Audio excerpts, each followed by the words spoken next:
Você já se inscreveu no canal Espiritismo Teste? Não esqueça de ativar o sininho e todas as notificações.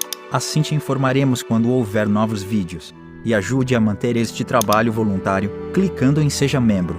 Com isso você nos ajuda a produzir mais conteúdo sobre nossa rica doutrina, com a melhor qualidade técnica possível.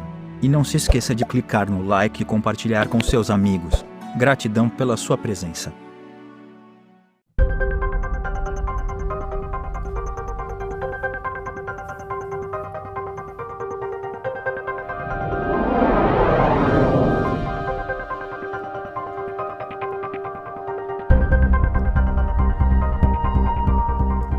Olá meus amigos, minhas amigas, como é que vocês estão? Sejam muito bem-vindos a mais um episódio onde estudamos o livro Perispírito de do professor Zalmiro Zimmermann.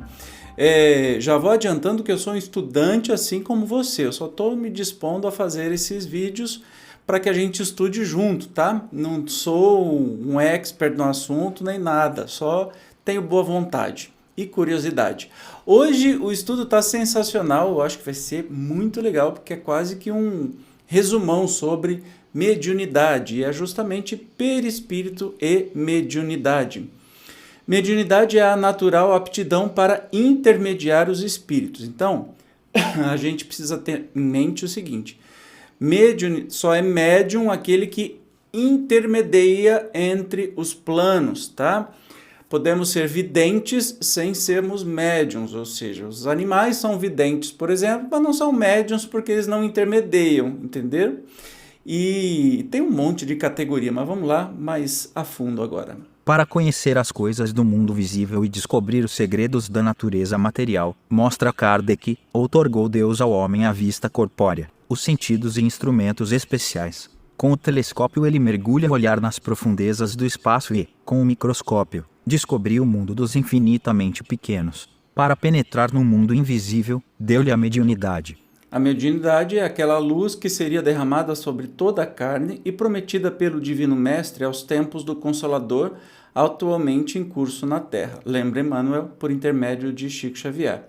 Sendo luz que brilha na carne, a mediunidade é atributo do espírito, patrimônio da alma imortal, elemento renovador da posição moral da criatura terrena, enriquecendo todos os seus valores no capítulo da virtude, da inteligência, sempre que se encontre ligada aos princípios evangélicos na sua trajetória pela face do mundo. Isso está em O Consolador do nosso querido Chico.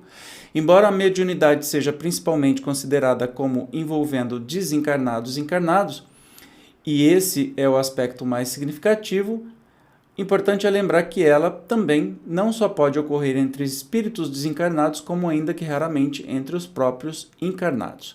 Então vamos lá, os tipos de mediunidade com a tipologia kardeciana, ou seja, é como Kardec denominou. A mais conhecida sistematização dos tipos mediúnicos é ainda a construída por Kardec no Livro dos Médiuns, e aí está no capítulo 16. E fato notável, apenas 5 ou 6 anos após o seu primeiro contato com o fenômeno da mediunidade. E tão importante como parece esse trabalho, como o atual permanece século e meio depois, apresentando-se como um dos mais nítidos retratos da realidade mediúnica.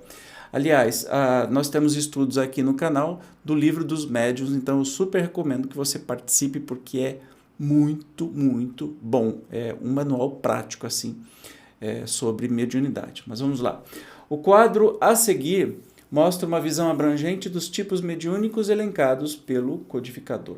Consoante o esquema exposto, os médiuns dividem-se em duas grandes categorias, de efeitos físicos e efeitos intelectuais, sendo que tais médiuns, embora propícios à produção de uma fenomenologia específica, efeitos físicos ou intelectuais, podem nesse caminho apresentar-se como mais ou menos sensitivos, como médiuns naturais ou inconscientes, e ainda como médiuns facultativos ou voluntários, qualidades essas comuns a todos os tipos de manifestação mediúnica. Olha só que interessante, né? Temos aí, nós não vamos aprofundar isso aqui, porque, de novo, tem já episódio aqui no canal falando sobre os tipos de mediunidade. Então a gente vai dar uma olhada geral, tá? Os médiuns de efeito físico Tem os tiptólogos, os motores de translações, de suspensões, efeitos musicais, aparições, transportes noturnos, pneumatógrafos, curadores e excitadores. Os de efeitos intelectuais, audientes, falantes, videntes, inspirados, pressentimentos proféticos, sonâmbulos, estáticos, pintores ou desenhistas, músicos, médiuns, escreventes. E aí eu vou colocar o Zezinho agora para ler para a gente. Os médiums de efeitos físicos comparecem como tiptólogos, motores, de translações e de suspensões, de efeitos musicais, de aparições, de transportes, noturnos, pneumatógrafos, curadores e excitadores. Então, quando a gente fala de efeito físico, é exatamente esse nome, de efeito físico que possui, né? que gera um efeito físico no mundo físico. Já os intelectuais que não tem o efeito físico, mas tem um efeito da sabedoria, né? Do intelecto mesmo. Categorizam-se como médiums de efeitos intelectuais. 2. Os audientes, falantes, videntes, inspirados, de pressentimentos, proféticos, sonâmbulos, estáticos, pintores ou desenhistas, músicos e escreventes. Entre os médiums de efeitos intelectuais, os escreventes ou psicógrafos, formando uma categoria especial, merecem do codificador uma subclassificação particular, em que são levados em conta o modo de execução, o desenvolvimento da faculdade, o gênero e a parcialidade das comunicações, as qualidades físicas e também as qualidades morais do médium. O esquema que se segue dá uma ideia da importância desse trabalho. Olha que legal. Para os médiuns escreventes, né? Ou psicógrafos são chamados, tem uma subclassificação, de acordo com o modo que eles recebem, escrevem, enfim. Tem lá, segundo modo de execução, mecânicos, semimecânicos, intuitivos, polígrafos, poliglotas. Segundo o desenvolvimento da sua faculdade, novatos, improdutivos, feitos ou formados, lacônicos, explícitos, experimentados, maleáveis, exclusivos, para evocação, para ditados espontâneos. Segundo o gênero e a parcialidade das comunicações, faltou aí o preenchimento. Segundo as qualidades físicas dos médiuns, calmos, velozes, convulsivos.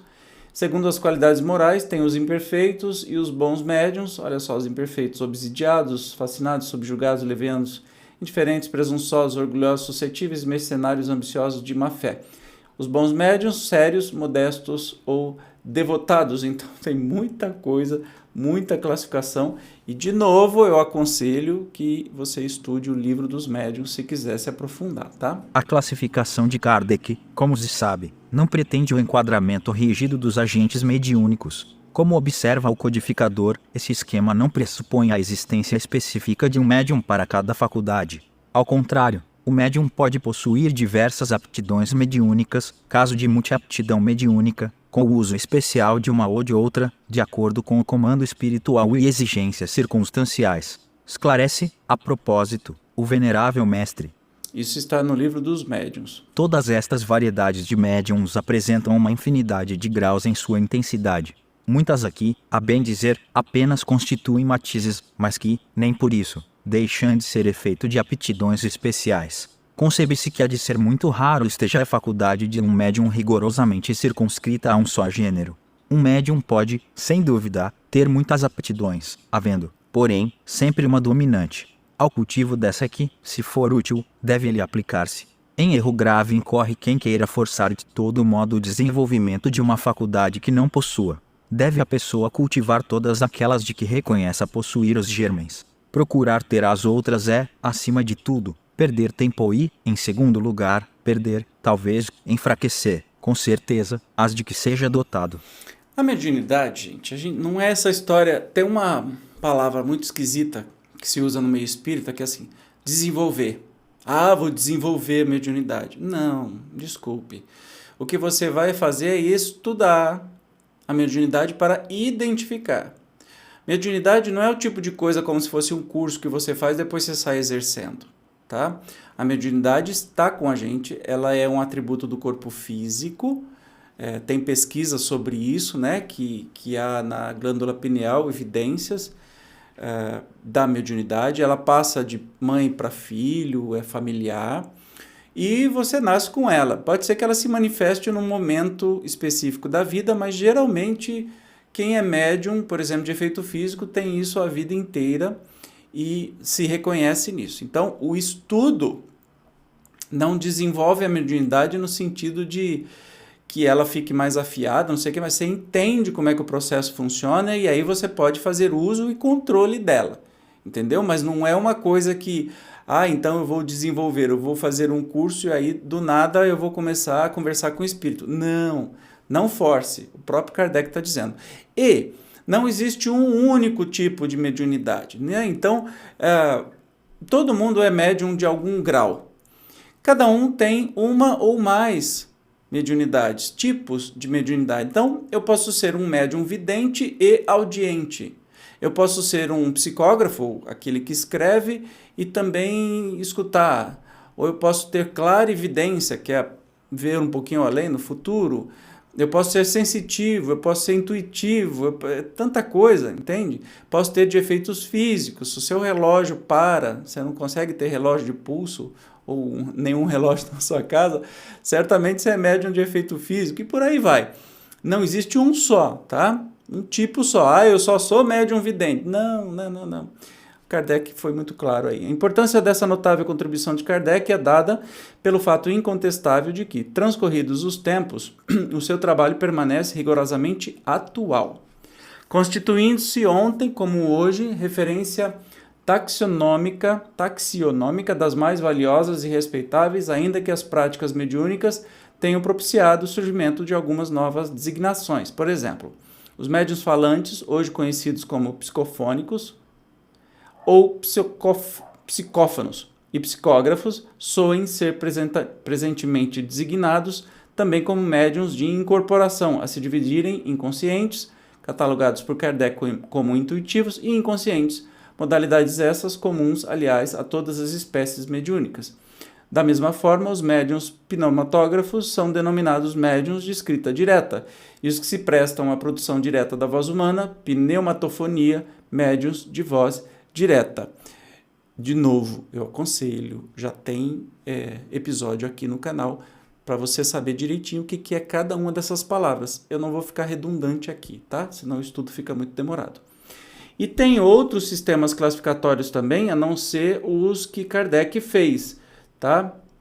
Vamos conhecê-los. Outros esquemas têm sido ensaiados, porém sempre iluminados pelos critérios e conceitos adotados ou construídos pelo codificador, cujo trabalho, como o tempo tem demonstrado, constitui referência fundamental. Uma proposta que valoriza o grau de consciência dos médiums no decorrer dos diversos tipos de manifestação mediúnica, ou seja, o grau de percepção real do que acontece e a respectiva lembrança, pode ser um exemplo. Com base em tal critério, certos tipos de manifestação identificariam a participação inconsciente do médium, sonambulismo. Outros indicariam sua atuação consciente, intuição, vidência, audiência, percepção olfativa, impressionabilidade.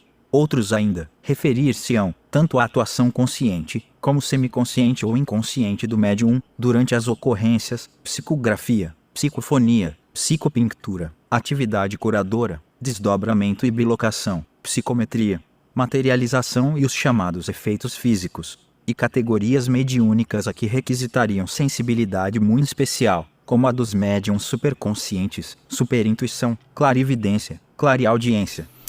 Claro que não há nenhum estudo maior do que aquele e uma classificação melhor do que o Kardec fez. Dá uma olhada aqui, ó.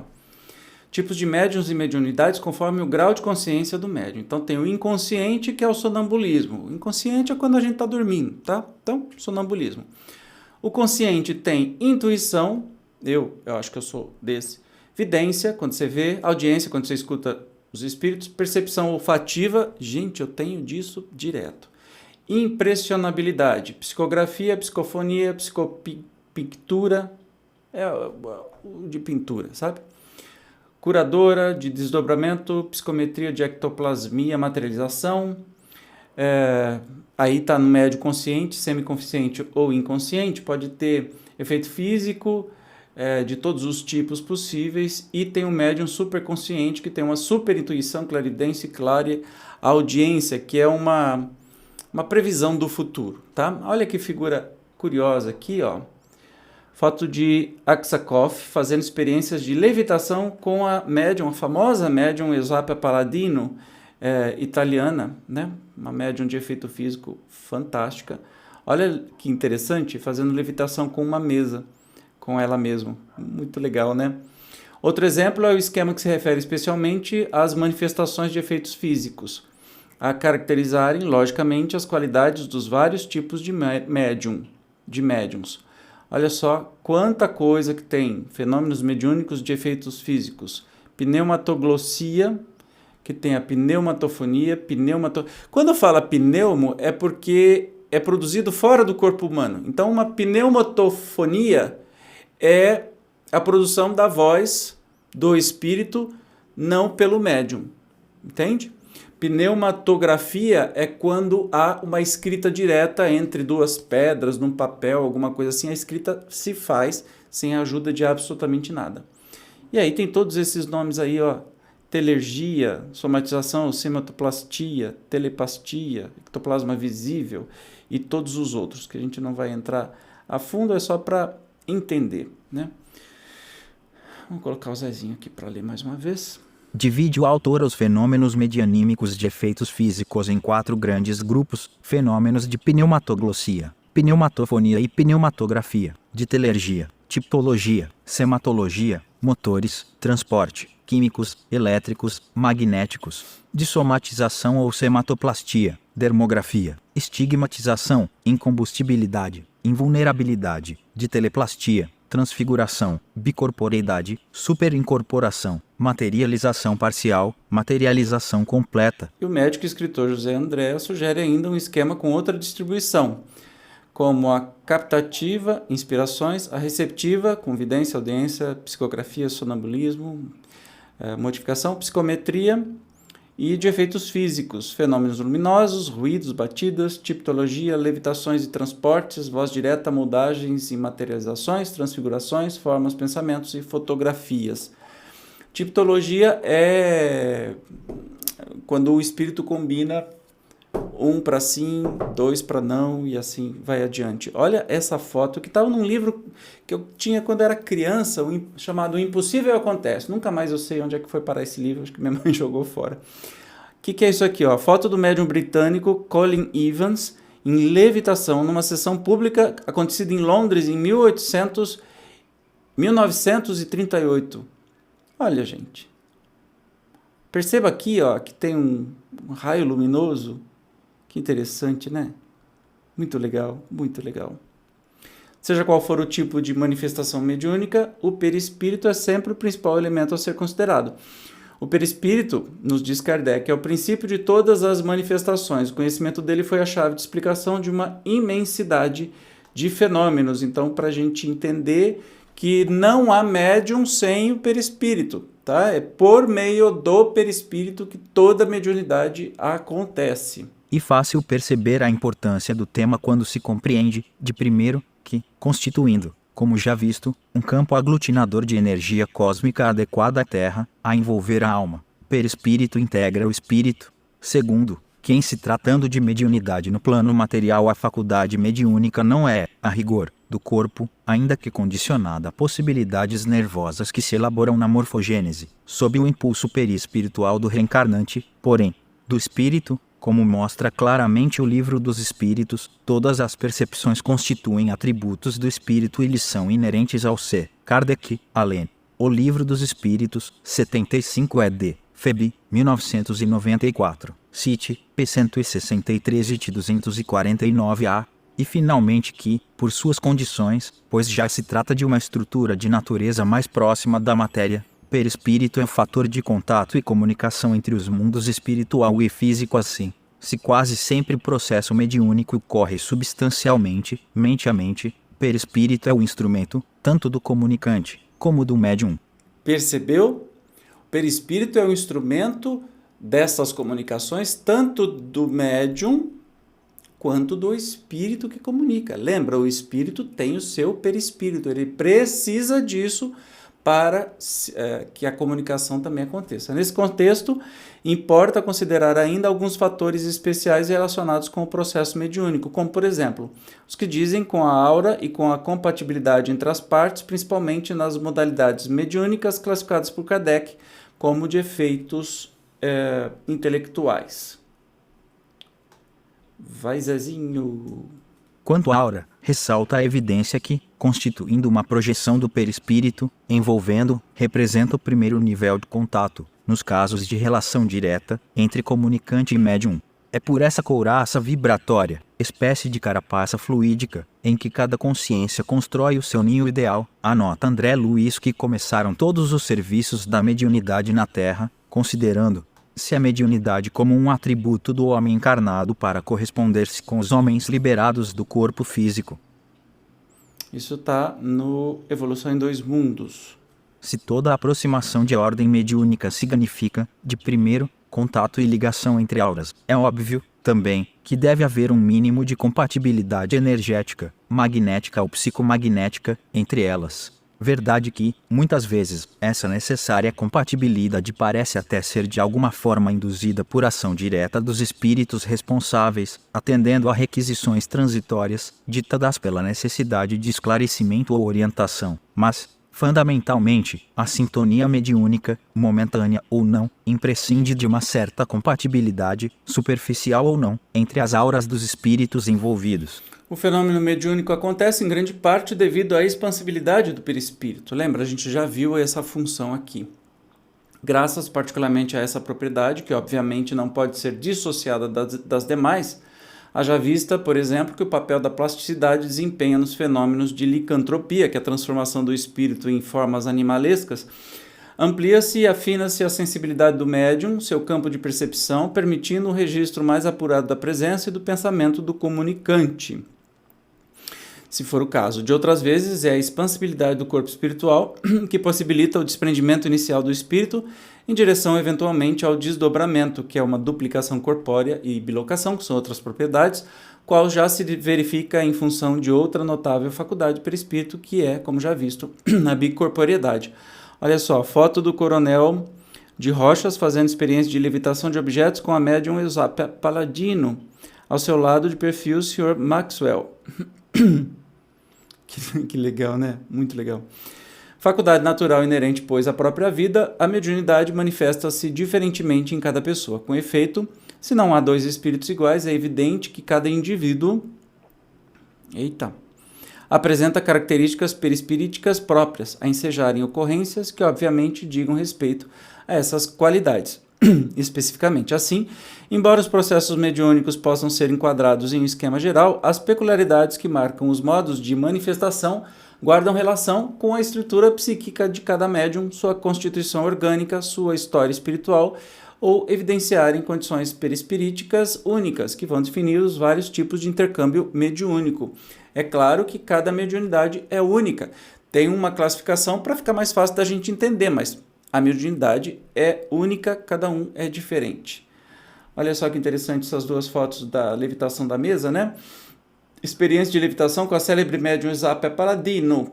À esquerda da médium, Camille Flammarion e Gabriel Delane, ou seja, um dos principais apóstolos do Espiritismo, que não deixam dúvida da autenticidade disso. Olha que legal. A mesa lá subindo, bonitinha, né? Muito, muito, muito, muito bom. Observe-se, a propósito, que justamente por tratar-se de uma faculdade íncita a todo ser humano, ou seja, todo mundo tem, a mediunidade existe independentemente das condições morais da pessoa, sendo certo, todavia, que quanto mais realizado moralmente o médium, mais se lhe apura o filtro perispirítico e, de conseguinte, mais proveitosa será a sua produção pela facilidade de atrair, pela lei de afinidade, espíritos cada vez mais adiantados. Já escrevia Kardec, só fazendo assim, como o perispírito, como a faculdade mediúnica, é inerente a toda pessoa, não importa se é um espírito evoluído ou não, entendeu? Então, todo mundo tem. Claro que se é um espírito mais evoluído, moralmente melhor, ele vai aproveitar essa faculdade com mais facilidade. Mas vamos ver o que Kardec fala. Se o médium, do ponto de vista da execução, não passa de um instrumento, exerce, todavia, influência muito grande sobre o aspecto moral, pois que, para se comunicar, o espírito desencarnado se identifica com o espírito do médium. Esta identificação não se pode verificar, se não havendo, entre um e outro, simpatia e, se assim é lícito dizer-se, afinidade. A alma exerce sobre o espírito livre uma espécie de atração cedilha maiúsculo O, ou de repulsão, conforme o grau de semelhança existente entre eles. Ora, os bons têm afinidade com os bons e os maus com os maus, donde se segue que as qualidades morais do médium exercem influência capital sobre a natureza dos espíritos que por ele se comunicam. E o consagrado André Luiz, por Valdo Vieira, assinala.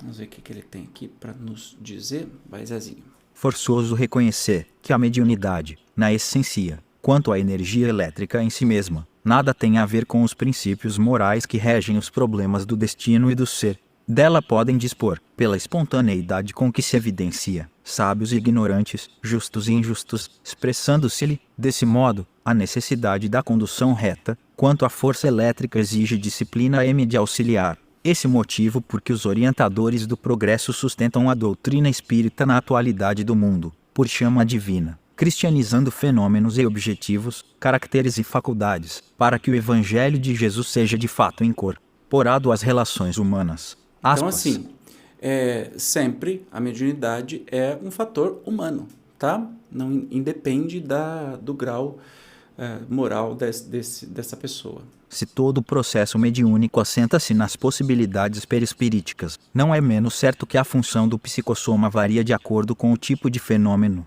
Assim, se no desdobramento o perispírito se desprende e se desloca, ainda que guardando ligação com o corpo físico, na materialização e nos demais fenômenos de efeitos físicos, faculta a liberação do ectoplasma responsável pelos vários tipos de ocorrência. Da mesma forma, nas manifestações de natureza intelectual em que a ação perispirítica sustenta e define o fenômeno, como por exemplo ocorre na psicofonia e psicografia, processos mediúnicos são peculiarmente caracterizados por um estreito contato perispírito a perispírito, que inclusive pode chegar a um estado de verdadeira interpenetração psíquica, como aventa Herculano Pires em magnífica descrição. Vamos lá ler o que nos diz nosso querido Herculano Pires. O ato mediúnico é o momento em que o espírito comunicante e o médium se fundem na unidade psicoafetiva da comunicação. O espírito aproxima-se do médium e o envolve nas suas vibrações espirituais. Essas vibrações irradiam-se do seu corpo espiritual atingindo o corpo espiritual do médium. A esse toque vibratório, semelhante ao de um brando choque elétrico, reage o perispírito do médium. Realiza-se a fusão fluídica. Há uma simultânea alteração do psiquismo de ambos. Cada um assimila um pouco do outro. Uma percepção visual desse momento comove o vidente que tem a ventura de captá-la. As irradiações perispirituais projetam sobre o rosto do médium a máscara transparente do espírito. Compreende-se então o sentido profundo da palavra intermúndio. Ali estão, fundidos e ao mesmo tempo distintos, o semblante radioso do espírito e o semblante humano do médium, iluminado pelo suave clarão da realidade espiritual. Essa superposição de planos dá aos videntes a impressão de que o espírito comunicante se incorpora no médium. Daí a errônea denominação de incorporação para as manifestações orais. O que se dá não é uma incorporação, mas uma interpenetração psíquica, como a da luz atravessando uma vidraça. Ligados os centros vitais de ambos, o espírito se manifesta emocionado, reintegrando-se nas sensações da vida terrena, sem sentir o peso da carne. O médium, por sua vez, experimenta a leveza do espírito, sem perder a consciência de sua natureza carnal, e fala ao sopro do espírito, como um intérprete que não se dá ao trabalho da tradução. Percebe que não é esse negócio de incorporação, é só no filme da Whoopi Goldberg lá, é só para efeito de oba-oba, né? Não é bem isso que acontece. Já na vidência e na audiência, a expansabilidade do perispírito, engraçado, está escrito perispírito, que torna possível a captação de impressões visuais e auditivas oriundas do plano espiritual repercutirem por ação dos centros perispiríticos superiores nas vias nervosas especializadas. provocando o estado de semidesprendimento. Lembra Denis, o espírito faculta ao sensitivo... Leon Denis, não é Denis. O espírito faculta ao sensitivo a visão espiritual, que, aliás, independe do sentido físico da vista, uma vez que é comum um médium ver com os olhos fechados, ou seja, o perispírito é que enxerga. Como se vê, seja qual for, enfim, o tipo de evento medianímico, o perispírito, com suas múltiplas propriedades e funções, é sempre o fator fundamental. Legal? De novo, eu conclamo a você a estudar lá na série do livro dos médiuns, que você vai saber dos tipos de mediunidade. Tá bom? A gente se encontra no próximo episódio, onde vamos falar sobre o transe. O que será que é isso? Eu te espero. Até lá. Tchau.